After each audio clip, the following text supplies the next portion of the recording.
They say weddings are supposed to bring families closer. But for me, it was the day I realized I was just a guest in a life I helped build. My name is Lawrence, though most people call me Larry. I'm 53. If someone had told me 10 years ago that the little girl who once begged me to braid her hair before school would one day pretend I didn't exist on her wedding day, I would have laughed in disbelief. But family has a cruel way of teaching you lessons you never signed up for. I met Hailey when she was 9. Her mom, Monica, and I were both trying to rebuild after broken marriages. Hers was messier than mine. Her ex, Sean, was barely around. Had appear twice a year, drop off a check, maybe take Hailey for an ice cream, then vanish for months. Meanwhile, Monica and I were building something solid, one day at a time. I wasn't trying to replace anyone, but I was always there for the school plays, the scraped knees, the late-night math homework, the first heartbreak. I showed up even when it was inconvenient, especially when it was inconvenient. Over time, she started calling me Dad. It wasn't something I ever asked for. In fact, I told her early on that I'd never try to take that role unless she wanted me to.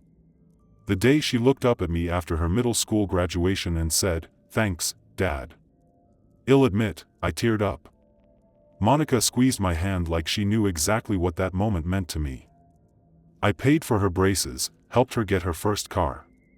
Nothing flashy, just a safe used Honda I had saved up for. When she got into her dream college in Boston, I drove the U-Haul myself and stayed up 2 nights putting together IKEA furniture in her dorm. Every Christmas, birthday, and random Tuesday she forgot her umbrella, I was there. Not because I had to be, but because I loved her. But something shifted when she turned 20. At first, it was subtle. The thank yous became scarce. Her phone calls turned transactional. Then came her senior year when Sean reappeared in a big way. He had apparently turned over a new leaf. He started posting old photos of them together on Facebook, writing captions like, "So proud of my little girl." Conveniently cropping Monica and me out of frame. And Hailey ate it up like she was starving for his approval. I didn't blame her. Every kid wants to be wanted by their parent, even if that parent only shows up when it's convenient. Still, I couldn't help but feel pushed aside, like I'd been the substitute teacher all along. Then came the engagement. Hailey was thrilled, and I was genuinely happy for her at first. I remember sitting on the couch while she waved her hand in front of us, the diamond catching the light. Monica clapped, and I pulled Hailey into a hug. "We're so proud of you," I said. Hailey smiled, but that smile didn't quite reach her eyes when she replied, "Thanks. I'm just glad I'll have both my parents there to walk me down the aisle." I blinked. Monica glanced at me and cleared her throat. "You mean," she began, but Hailey cut her off. "Of course, I mean Dad," she said, meaning Sean. Not the man who taught her how to ride a bike, or stayed up with her when she had the flu. Not me. I brushed it off at the time. Told myself it was just a phase, maybe a sentimental moment. She was reconnecting with her roots, trying to build a bridge. I could respect that. I could even step aside for it. But the signs kept piling up. She started referring to Sean as Dad exclusively again, and to me as Larry whenever we were around other people. She removed my last name from her social media bios, which had once read Hailey Thompson, and reverted to her birth surname. She didn't ask me to give a speech.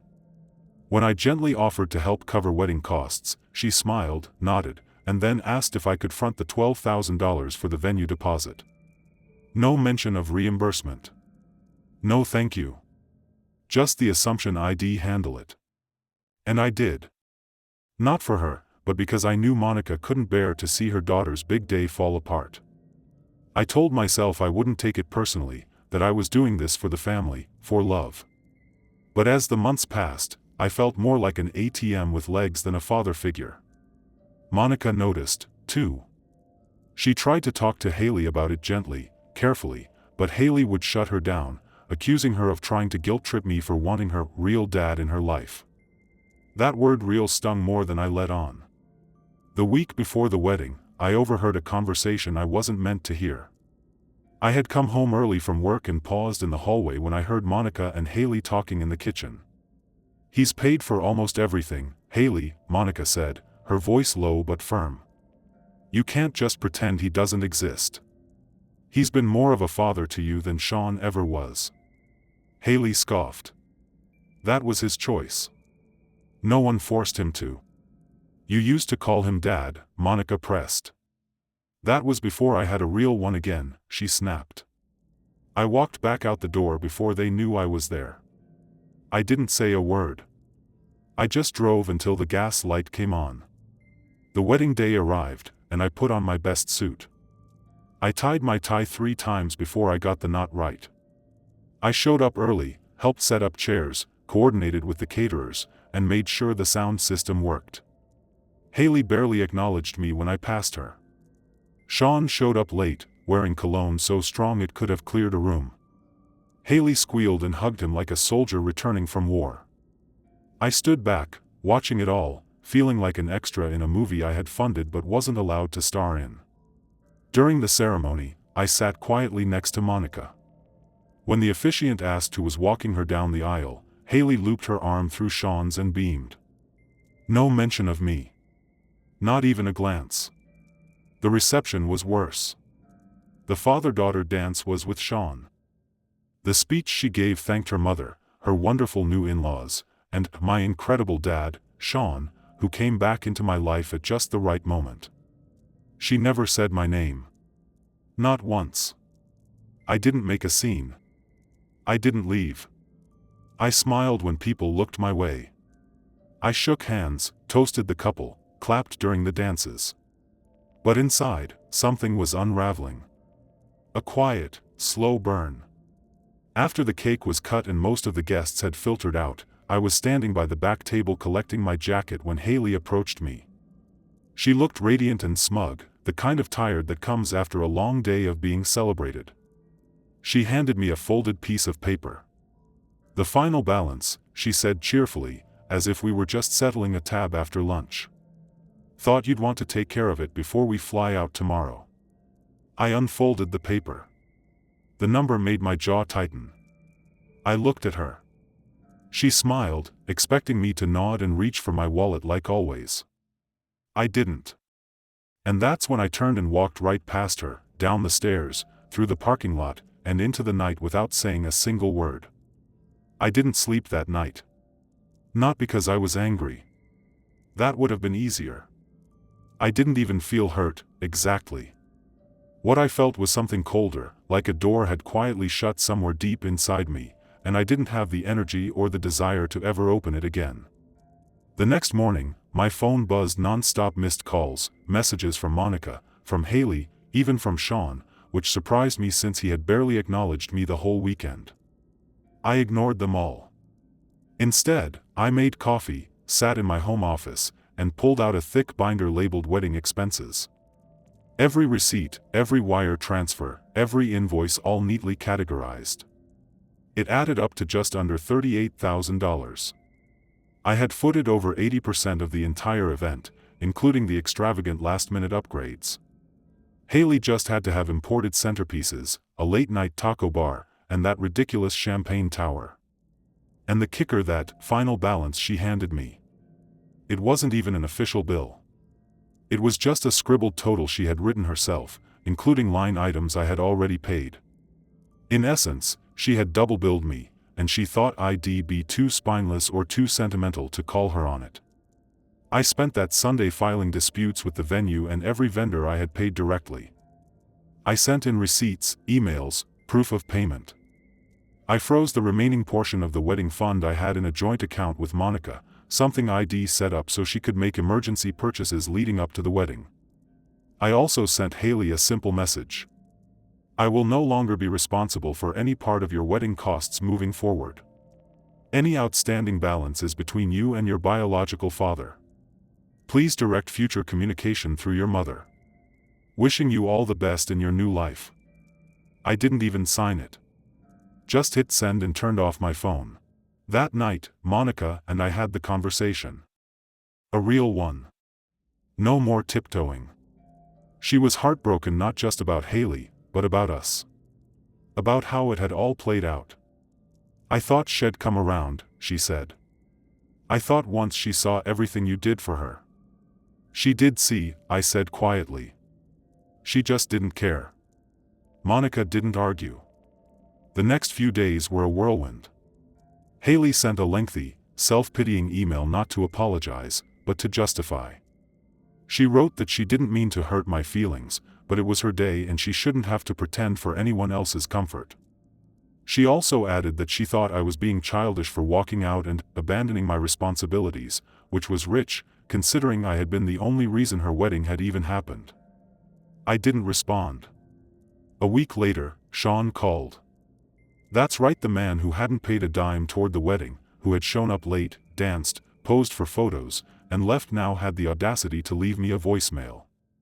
Man to man, his voice drawled, "I think you overreacted. You know, girls and their dads, it's emotional. She needed me. And I stepped up. Don't punish her for choosing her real family." I sat there staring at my phone like it had grown fangs. He stepped up. Stepped up. I had stepped up when Hailey was in the hospital at 13 with appendicitis and Sean was too busy to show. I had stepped up when her financial aid fell through sophomore year and she was too embarrassed to tell anyone. I had stepped up every single day for a decade without ever asking for credit. But sure, Sean bought her a watch and stood beside her in a tux, and suddenly he was Father of the Year. That's when I decided I wasn't just going to walk away. I was going to make it clear that I was done being used. I called the accountant who handled my personal finances and told him to begin dissolving the joint account. I updated my will. Hailey was no longer listed as a beneficiary. I made a sizable donation to a scholarship fund for foster youth kids who, unlike Hailey, actually needed support. Then I wrote a final letter to Monica. Not spiteful, not angry, just final. In it, I explained that I didn't blame her for what had happened. Not entirely. But I couldn't keep pouring myself into a family that only saw my worth in numbers and transactions. I told her I still cared for her and always would, but I needed to protect what little self-respect I had left. I left the letter on the kitchen counter and moved into a condo across town that I had quietly purchased months earlier as a backup plan. I had never thought I'd actually use it, but something in me had known. Maybe I was just waiting for a reason. Weeks passed. Then a month. Monica tried to reach out a few times. Hailey didn't. I heard through a mutual friend that she and Sean had tried to take out a personal loan to cover the rest of the wedding costs, but were denied. Apparently, they were stunned that the wealthy stepdad had suddenly turned into a ghost. Then one afternoon while I was at work, I got a message from Monica. "She's here. She wants to talk. Please, she's crying." I didn't reply right away. I sat at my desk staring at the message, remembering every smile I had given that girl. Every small moment of fatherhood I thought had meant something. Every dollar, every sleepless night, every proud look at graduation, every whispered, "Don't worry, I've got you." Then I stood up, packed my briefcase, and drove home. When I walked in, Hailey was sitting on the living room couch, hands clasped, eyes red. She stood when she saw me. "Larry," she began. But I raised a hand. What I said next and what she did in response changed everything. "You know," I said, "when you were 13, you begged me to come to your school's father-daughter breakfast because you didn't want to sit alone. You said Sean hadn't even texted in 6 months. I took the morning off, wore that awful blue tie you liked, and brought your favorite muffins. You held my arm and told everyone I was your dad." Hailey blinked, lips pressed into a tight line, her cheeks flushing. From embarrassment or shame I couldn't tell. "You remember that?" she asked quietly. "I remember everything, Hailey. Because I was there for everything. And I wasn't keeping score. Not then. But apparently, someone was." She looked down at her hands, twisting her fingers. "I messed up," she said. "I know I did. I was trying to. I don't know. Make peace with things. Sean wanted to be more involved. I didn't think it would hurt you like that. I tilted my head. Didn't think. Or didn't care. She flinched. That's not fair. What's not fair, I cut in, my voice low but steady, is that you made me pay for a seat at a table I was never really invited to. You walked past me again and again, and each time I told myself to let it go. I sat there through every slight, every omission, every erasure of 10 years of my life. And still I paid for the napkins. That last part caught her off guard. She looked up, confused. Napkins? Custom monogram napkins, I said, almost laughing at the absurdity. $4 for 72 for linen with your new last name, the one I'm not part of. Silence. I didn't mean for it to be like this, she murmured. I got caught up in the idea of finally having my real dad around. I thought. You thought I'd just take it, I interrupted, softer now. Like always. Olivia stepped out of the hallway, then eyes red. She must have been listening. She didn't say anything, but Hailey turned to her like a lifeline. Mom, tell him. But Monica just shook her head slowly. No, Hailey. Not this time. Hailey looked between us, realizing perhaps for the first time that she wasn't going to be rescued by sentiment or guilt. The ground beneath her was shifting, and she didn't know how to steady herself. I didn't expect you to just disappear, she said, her voice cracking. I didn't disappear, I replied. I just stopped showing up for people who treat me like a utility. You made a choice at your wedding. I'm making one now. Tears welled in her eyes, but I felt nothing rise in response. Not pity. Not satisfaction. Just stillness. I came to apologize, she said. To fix things. No, I said. You came to stop the fallout. That's not the same. She sat down suddenly, deflated. So that's it? You're just done? I looked at her for a long moment. I don't know, I admitted. But what I do know is that forgiveness can't be demanded after a silence like that. It has to be earned. And that's not something I can hand out like another check. Her shoulders dropped, and for the first time, she didn't argue, didn't protest, didn't try to explain.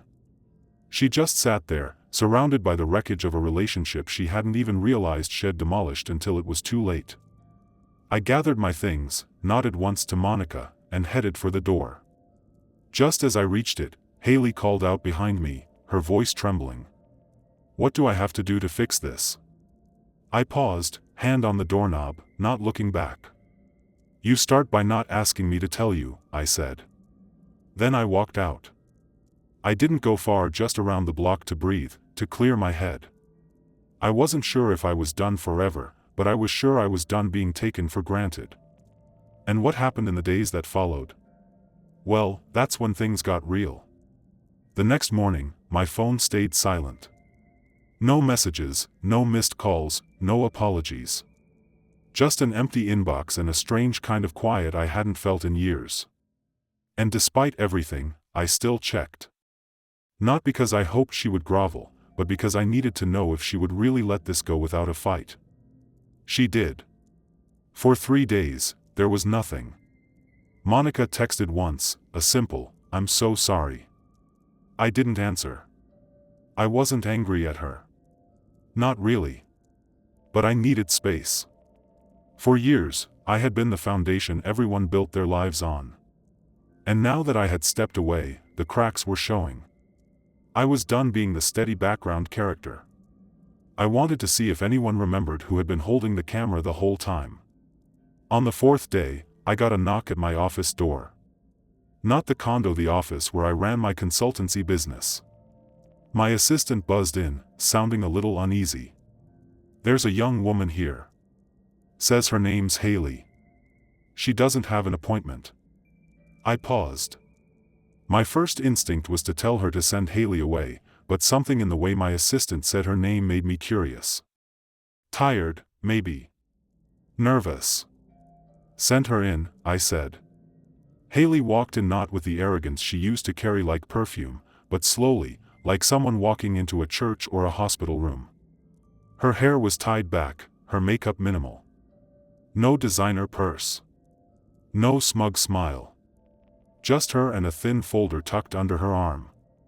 She sat across from me and opened the folder without saying a word. Inside was a collection of receipts, bank statements, payment breakdowns. A typed letter, neatly formatted, with a heading that read, "Wedding Expense Reconciliation Report." She slid it across the table to me. "I went through everything," she said quietly. "Every vendor, every transfer, every line item. I called the venue, the caterer, even the florist. I made a list of what you paid and what I owe you. I added interest and I broke it into a repayment plan over 3 years. If you agree to the terms, I'll sign it." I blinked. She wasn't crying. She wasn't begging. She was just sitting there, doing the one thing I hadn't expected, taking accountability. "I got your message," she said, "and I hated it. At first, I thought you were being dramatic, even petty. But then I started thinking about it not from my point of view, but yours. I remembered the time you drove 6 hours back from a business trip because I forgot my college essay was due and I needed help proofreading. You sat with me until 2 in the morning, then left at 5 to make it to a meeting in another state. You didn't even bring it up again. You just did it. And I thought about my 16th birthday party, the one where Sean said he'd come but never showed. You drove around town trying to find the last copy of that out-of-print book series I loved. You gave it to me like it was nothing. And I hugged you. I really hugged you, because in that moment, I didn't miss him at all." Her voice shook, but she steadied it. "I remembered all of it. And the more I remembered, the worse I felt. Because I realized I didn't just erase you from the wedding, I erased you from my story. Like you were just a placeholder until my real dad showed up. But you were never a placeholder. You were the only one who stayed." She finally met my eyes. "I'm not asking you to forgive me today. But I wanted you to know that I see it now. All of it. And I'm going to make it right. Not with words. With time. With action." I opened the folder. The numbers were accurate. The plan was fair. She had even included a clause that said if she missed more than 2 payments, the debt would become due in full. It was never about the money. But she knew that. That's why it mattered. After a long moment, I nodded. "All right," I said. "Let's see how serious you are."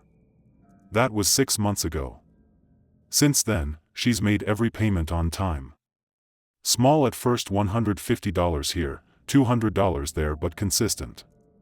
More than that, she's shown up. She calls once a week. She invited me to dinner with her and her husband, just the 3 of us. No speeches. No guilt. Just a chance to talk, to laugh, to start over. Monica and I had our own journey, too.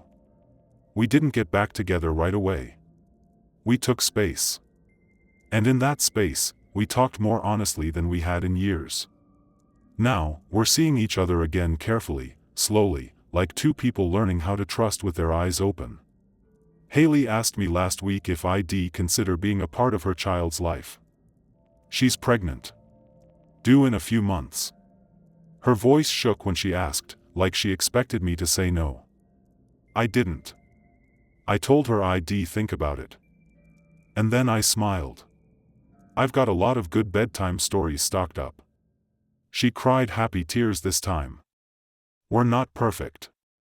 There are still scars. But scars mean healing, not forgetting. And now, for the first time in a long time, I don't feel invisible. I feel seen. Not for what I gave, but for who I was. For who I am. And sometimes, that's the most powerful revenge of all. Not the silent exit. Not the cold goodbye. But becoming someone they can no longer ignore. Because in the end, I didn't walk out to make them feel guilty. I walked out to remind myself that I still mattered. And now they know it. So, that's my story. Not perfect. Not clean. Just real. I'm not here to tell you what to think of me, or of Hailey, or even of Sean and Monica. Families are complicated, messy, sometimes unfair. But here's what I've learned: love without respect feels a lot like charity, and respect without love feels a lot like business. You need both. What would you have done if you were in my shoes? Would you have walked away sooner? Stayed longer? Or forgiven faster? I'm curious. Because at the end of the day, maybe the real question isn't whether Hailey deserved another chance. Maybe it's whether I deserved one, too.